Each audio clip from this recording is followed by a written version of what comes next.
Hey everybody, welcome back to another episode of Rehash, a Web3 podcast. I'm your host, Diana Chen, and on this episode, we're speaking with Ravi Bakhai, founder of Hypeshot, all about live streaming, how we got to where we are today, what crypto can enable for live streaming, and we dream up a number of new use cases for crypto-enabled live streaming that we haven't seen creators tackle yet.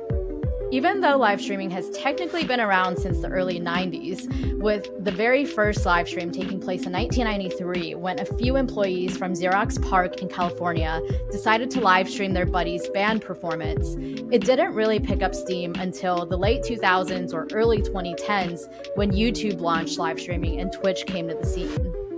Since then, live streaming has seen a slow but steady growth, primarily in niche communities, but more recently, it's been seeping into a wider array of industries and creator types.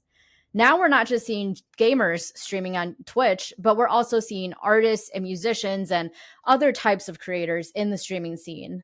And on the opposite end of the spectrum, we're also seeing big corporations building live streaming into their corporate marketing and communication strategies as well. In this episode, Ravi shares why he thinks live streaming is such a compelling medium for so many, the unlocks that a crypto-enabled live streaming platform brings to creators, and what trends he expects to see in the next 5 years with live streaming. He also shares more about the crypto-enabled live streaming platform he's building, which is called Hypeshot, how some of his favorite streamers on Hypeshot have been using the crypto elements there.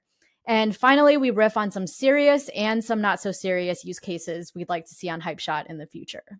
Ravi was nominated by Maya Bakhai and voted onto the podcast by Maya Bakhai and Lore. And so without further ado, here's my conversation with Ravi Bakhai. Hey, Ravi, welcome to the podcast. How's it going? It's going great. How are you? I'm doing great. I'm really excited to have you on. Last season, we had your sister on, Maya Bakhai, who is the founder of Spice Capital, a really cool VC project that people should go back and listen to. That was season 5, episode 3, and really excited to have you on this season to talk about this live streaming platform that you're building and live streaming in general.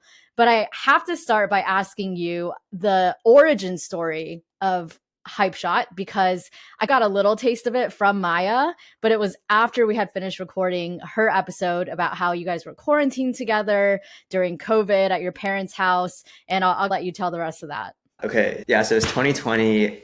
I just graduated college in 2019. Me and Maya were both back home and we were both working at different companies. I was working at an investment bank, working long hours, and we both really want to do our own thing, and our parents were motivating us to do our own thing and stuff like that. And so I always wanted to start something. Me and Maya would always be talking about crypto and stuff like that during 2020, 2021. And so, yeah, I ended up quitting my job in 2021.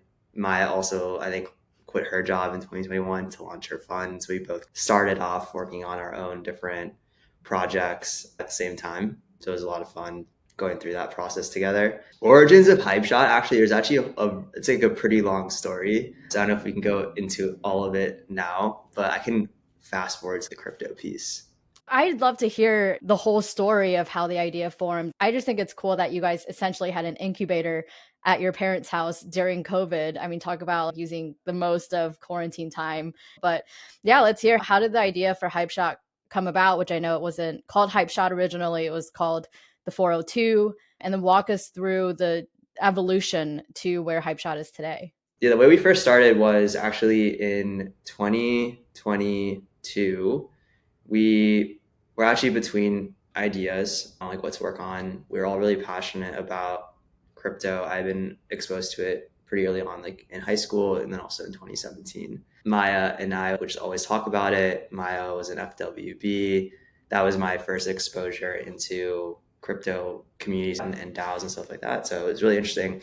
And so essentially me and my friends were all together and we were like, okay, we want to build something in crypto. Why don't we just go to this hackathon? It was a Friends of Benefits hackathon. And the first idea actually was the protocol. Essentially the idea was allow for microtransactions for content. So the idea was you can set a pay per use, pay per stream, whatever model embedded into my NFT. And then we built a streaming platform on top of that. So there was this protocol layer, then there was an application layer. And so that was our first time really building in crypto. It got a lot of hype.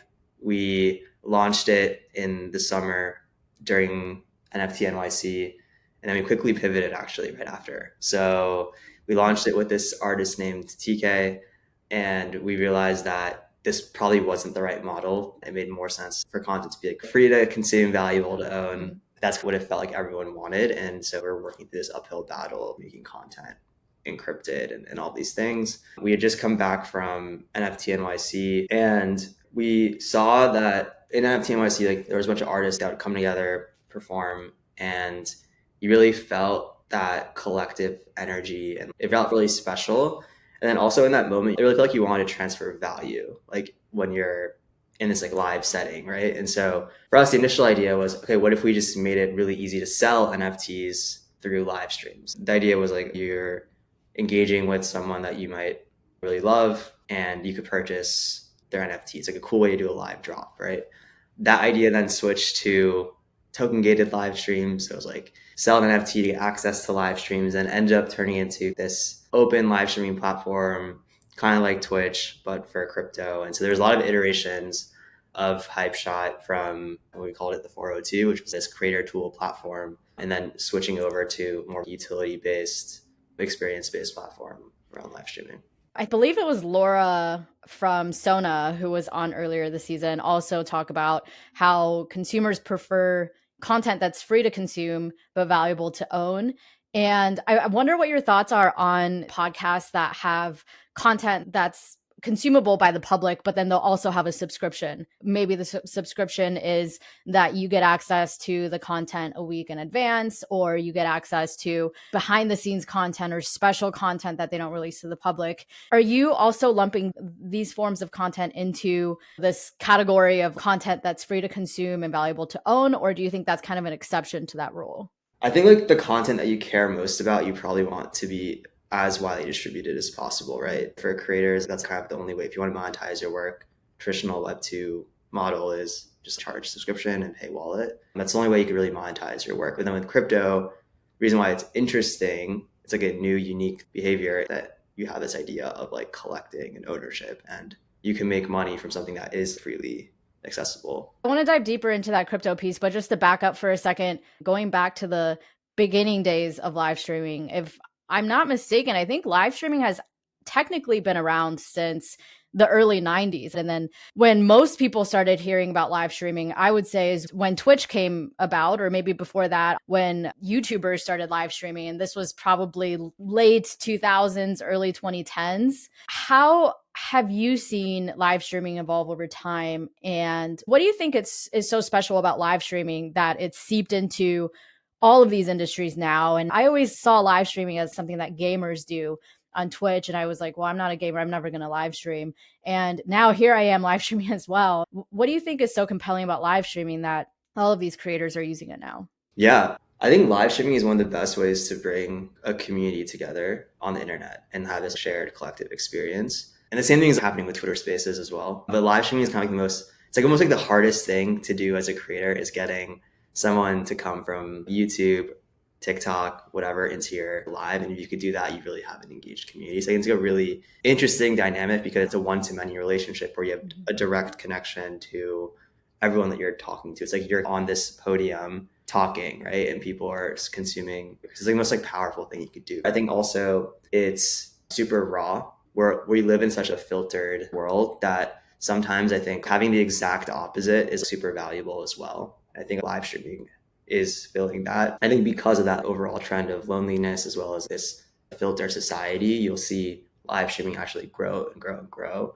And I actually would say it's still pretty niche. Like, I'm pretty sure if I posted an Instagram poll to my friends right now and said, hey, how many of you guys have ever live streamed? It'd be like maybe 2% of the people would say, yeah, I live streamed. So I still feel like it's niche. It's hard to set up like OBS, all these things that I've had to do. But I think we're actually in the early days, in my opinion, for live streaming. And if you look at places overseas, like in China, for example, it's super big. I don't think it's permeated as much into the US, but we're seeing it, I think, now with TikTok, Twitch, IG Live, people are starting to do it more. For sure. And I think that real-time feedback component of your viewers are able to type in a live chat and you're able to interact with them, even though it is you on a podium and everybody listening, you can get feedback from your audience and you can actually communicate with your audience in real time, which is not something that we were ever able to do before with any sort of other content like on YouTube. If I make a long form video, I don't get real-time engagement. The comments come in after the fact and I can't respond in real time. So yeah, that definitely adds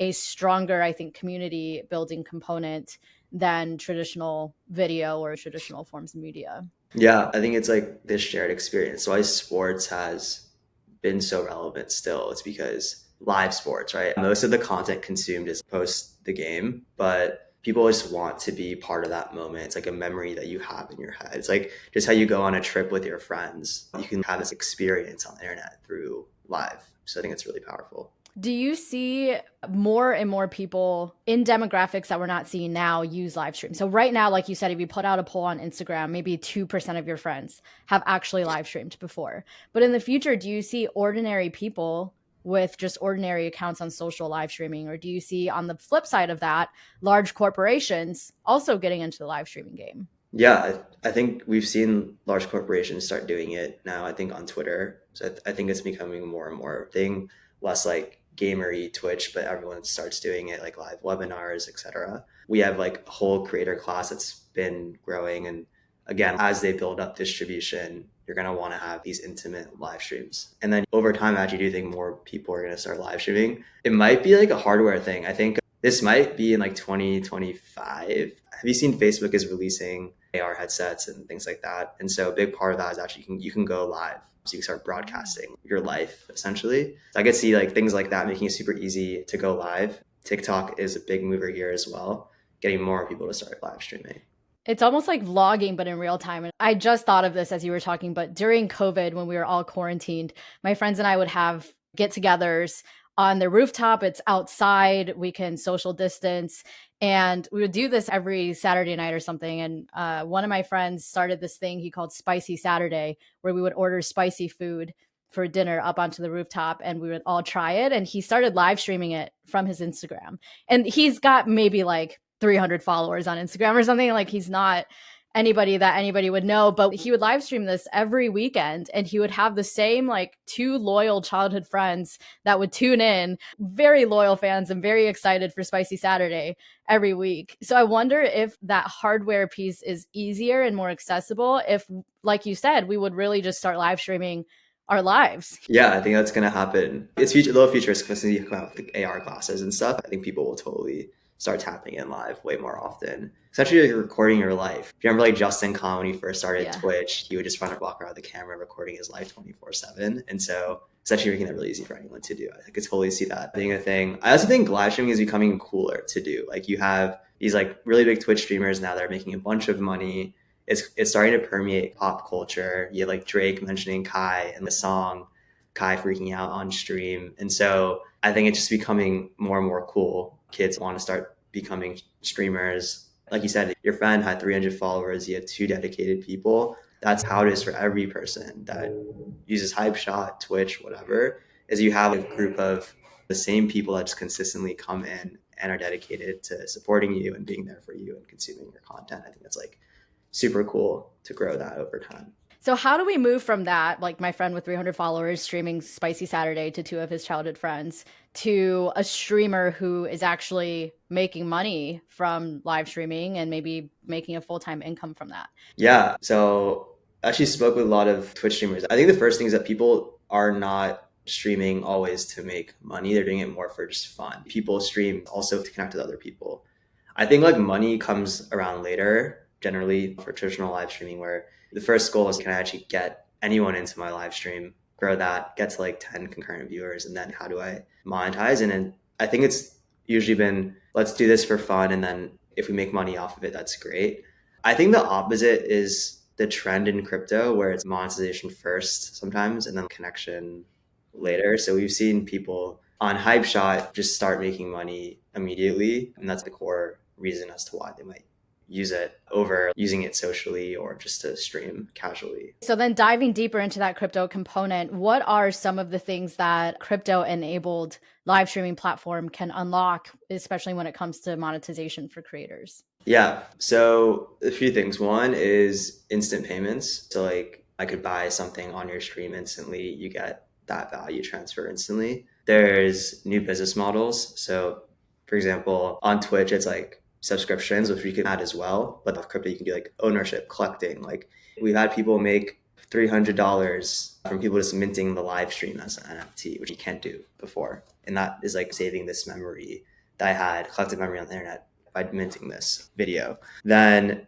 this probably matters right now for the people that are creating in crypto, but maybe it might matter to more people in the future as more people go on chain. But clear, obvious use cases like interoperability. So for example, you've created NFTs for your podcast. Maybe you have a sponsor that also has NFT assets. And so as an example, in Hypeshot, you can put in your contract address, and now I can read that these are all the people that own this Rehash NFT, and therefore they have this elevated experience in Hypeshot because of that. So you have this richer front end that you can build because of everything being on chain, interoperability, and things like that. Other things are like instant value transfer. So an example is, what if you're doing a 100 ETH giveaway airdrop and you have a bunch of people on a live stream, and now everyone in the live stream has a wallet. We use Privy, so you can create a wallet for anyone. And I can press a button, and now a random viewer gets 100 ETH instantly into their wallet. Like, where else could you do that on the internet? We recently launched something called Badges. The idea is like bet on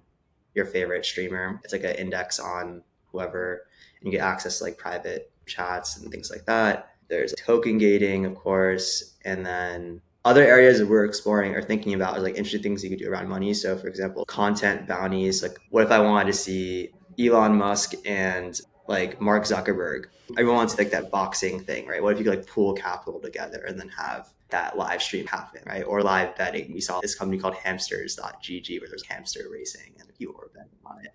That was super fun, and it's a perfect use case of crypto. Betting is a little bit weird because it's illegal, but if you can figure that out, I think that's also really cool. So I think that's where things get interesting. Is before, I think we were just saying what are the table stakes things that we need to build for Hypeshot just to get parity, and now it's what are net new experiences on the internet that you couldn't do before we had crypto. I think that has to be our focus now over just rebuilding a copy and paste of Twitch. Before starting Rehash, I was a solo creator for many years, and I often felt disconnected and lonely despite doing something I loved. With Rehash, I was seeking more connection and set out to create a community-generated podcast.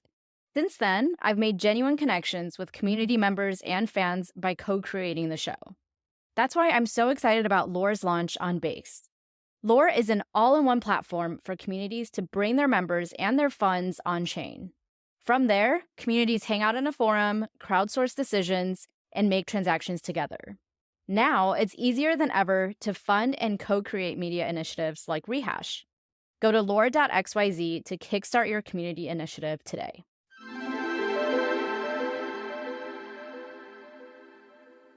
This kind of reminds me of a question that I saw in the Twitter comments.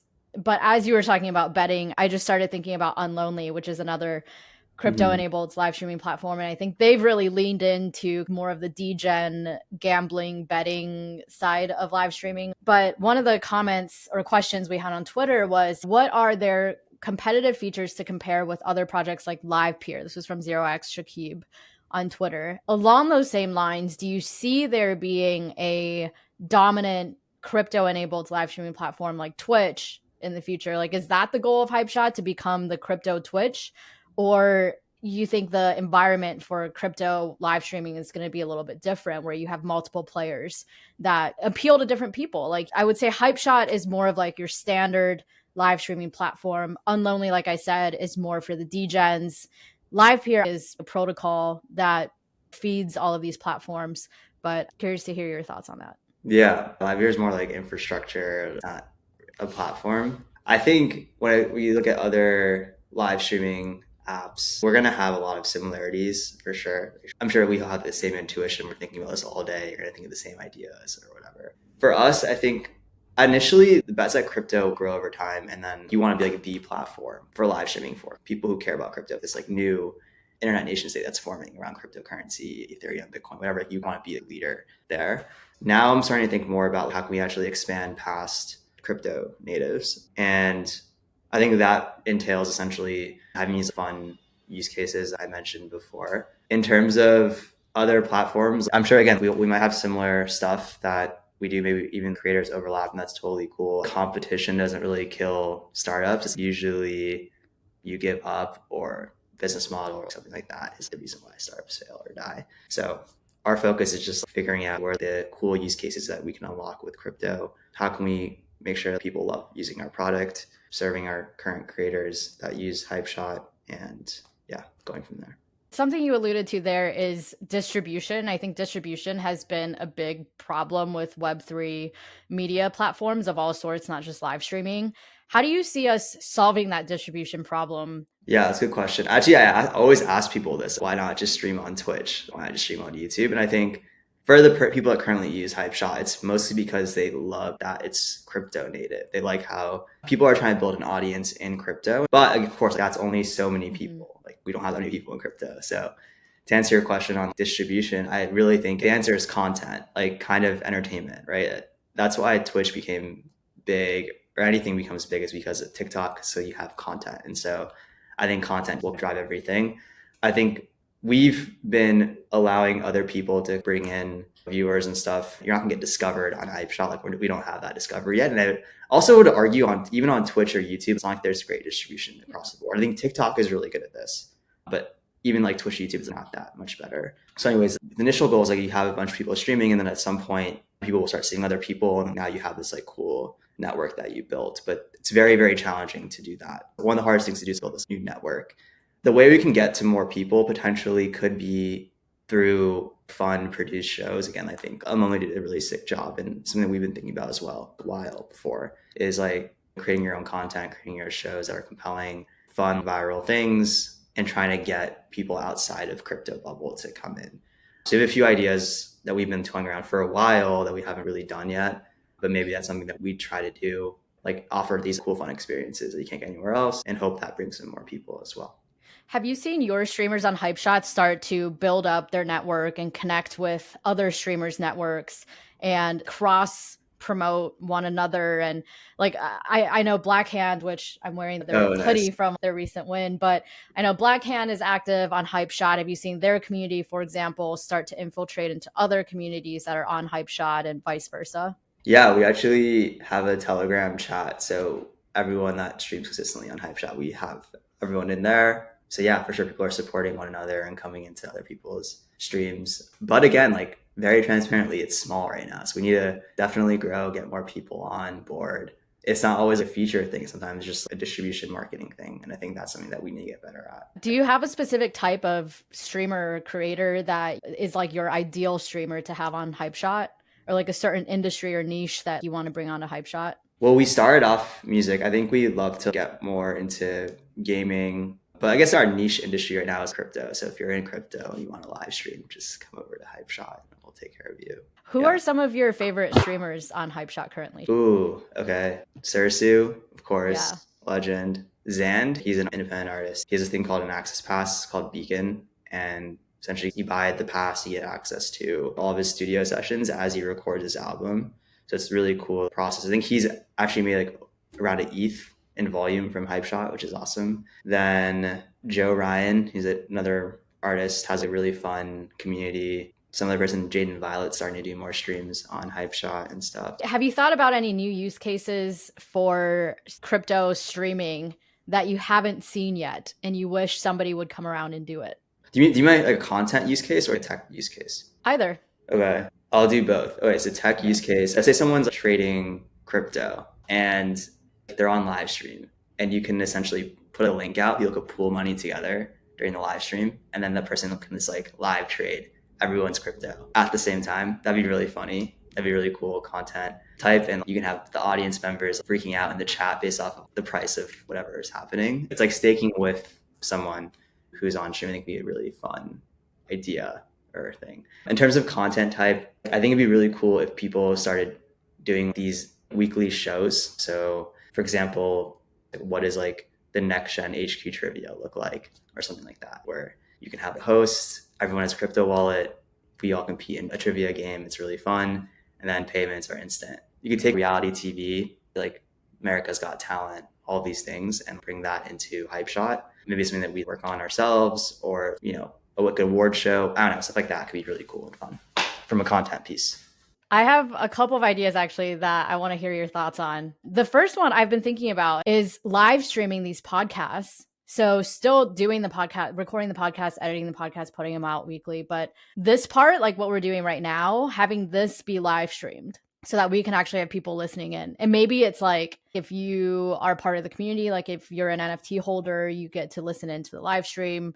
Or maybe we don't want to do that right now because we were just talking about how distribution's a problem and we kind of just want everybody to get in. But that was an idea. What do you think about that? I actually wanted people to do live podcasts for a while. I think it's really cool. I actually think making it gated could be interesting because it kind of is like you're accruing value to the NFT in some way. And so doing things like token gated live streams where you can actually watch the podcast live, and maybe it makes sense to do that gated because maybe the person doing the podcast doesn't want everyone to be able to see them stuttering and stuff like that. Or are you talking about yourself? Yeah, like myself, like making answers up on the fly. So I think that might be cool to be gated. Like imagine the Lex Friedman Kanye podcast that was live streamed. That'd be so crazy, right? The amount of shit Kanye probably said on that interview that got cut. But yeah, I think that'd be really sick and cool to do.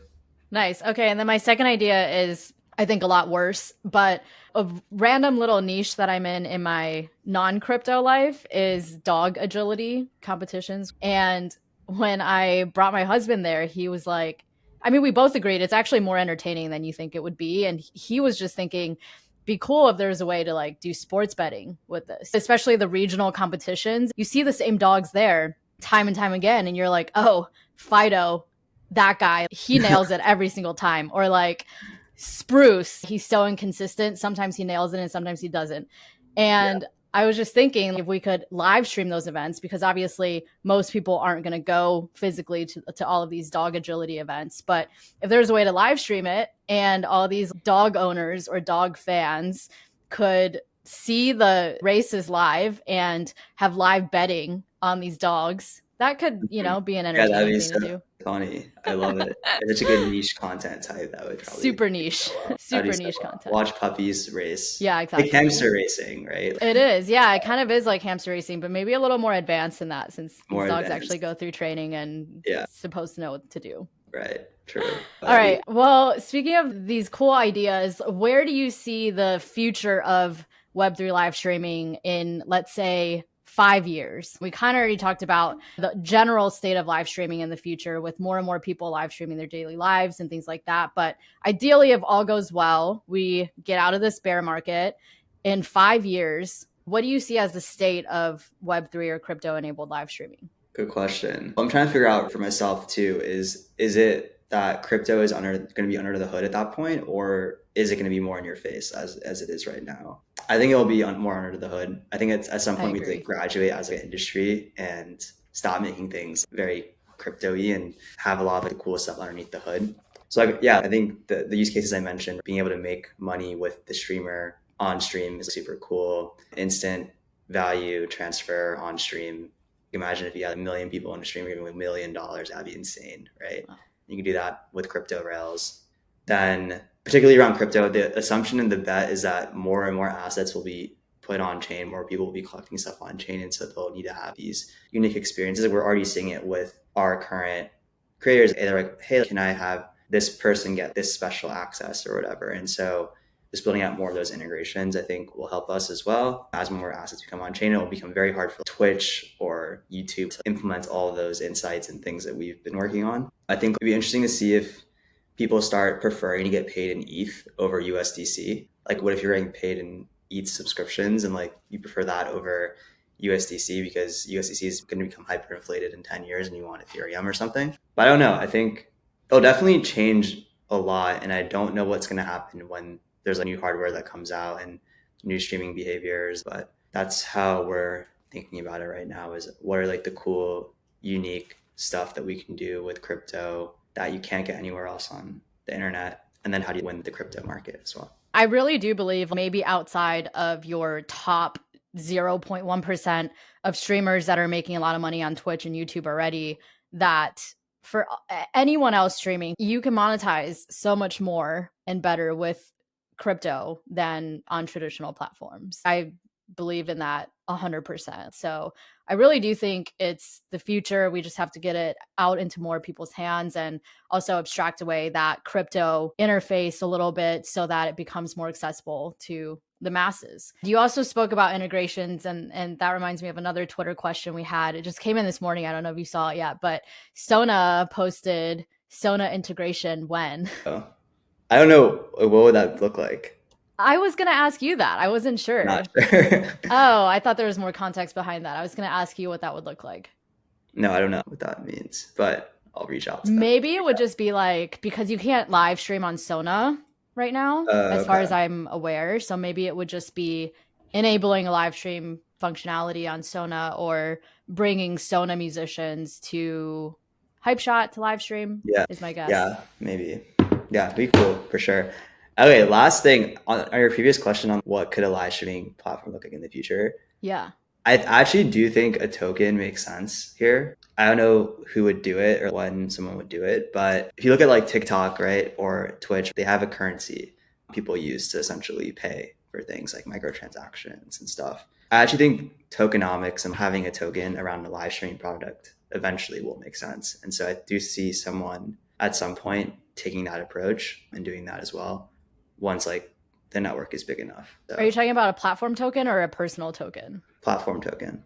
Interesting. Is that on Hypeshot's roadmap? I don't know. I think at some point it could be interesting to think about, but it does make sense. Let's say if we had hype token, people could spend hype token on streamer instead of spending ETH and it's like low gas fees or whatever. Or on Hypeshot, you can stake hype tokens. Or if you come into a bunch of streams, you might get these points or tokens or whatever. So I could totally see that happening. I'm not sure exactly who would do that or when, but I do see a platform at some point doing that. I'm not saying that we're going to do it, but I do think that's really interesting for someone to do that.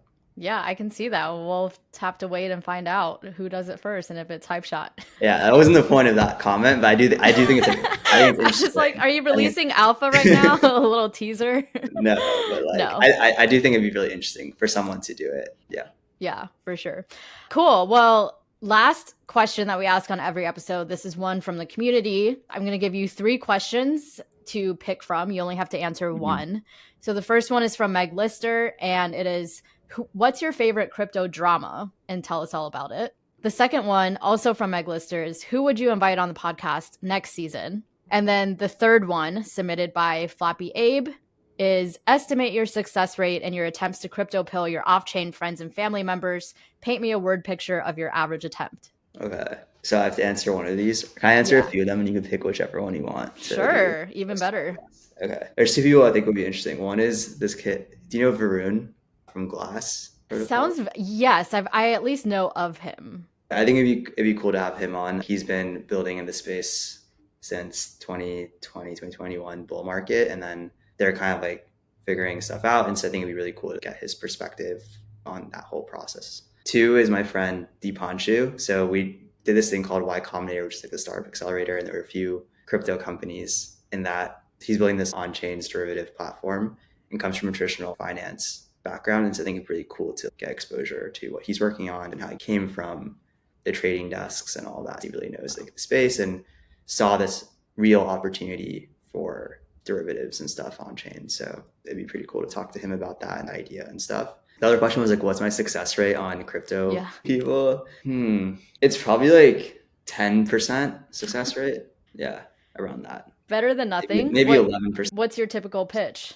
Usually I try to give like specific examples. So sometimes I turn to Hypeshot specific examples of like, okay, this person was able to make $1,000 from like 15 people. Where else can you do that on the internet? Or on-chain media, I think is a really cool example. I would talk ownership of content, stable coins, just how important Ethereum is as like an idea to counter centralization and how there are issues with hyperinflation in like Argentina, potentially in the US, and like what's the alternative. And so those are just like some things we can get into. Or like a really common thing is talking about ownership of your social graph, right? I think that resonates with a lot of people and pointing to things like Farcaster or Lens or whatever, in which the pitch is essentially as our lives become more and more online and we start putting more and more things online, we have zero ownership over any of that. So imagine if we did that same thing with our own personal finances, or we didn't actually own our personal finances. Like we're renting it to someone and they could do whatever they want with it and they could take it away from us whenever we wanted to. We wouldn't accept that. And so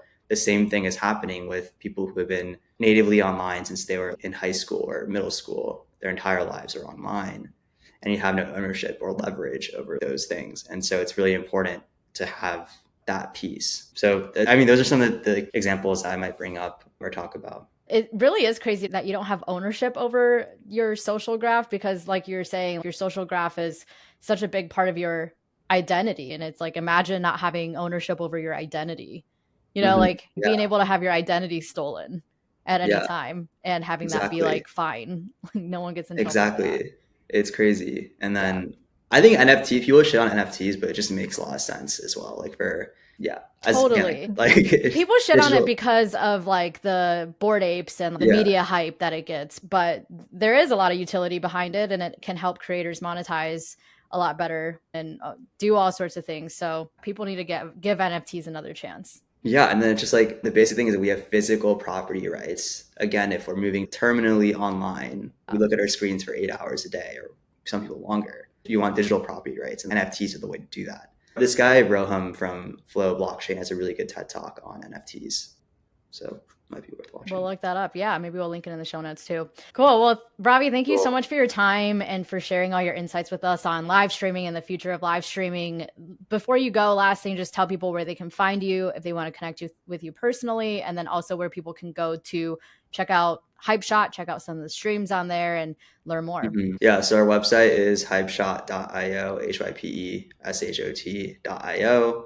You can follow me on any social. It's Ravi Bakhai, RaviBakhai. And if you want to stream on Hypeshot, send me a Twitter DM, message me on Telegram, and I'll create a channel for you. Awesome. Thank you so much, Ravi. Thank you everybody for tuning in, and we'll be back again next week with another episode of Rehash.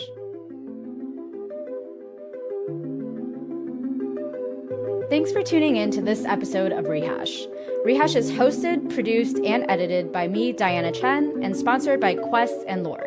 Rehash is also supported by our community of NFT holders who curate our guest lineup each season. To get involved, head over to our website at rehashweb3.xyz and collect this episode as an NFT. Anyone who collects an episode becomes part of the Rehash community and will be able to nominate guests for future seasons.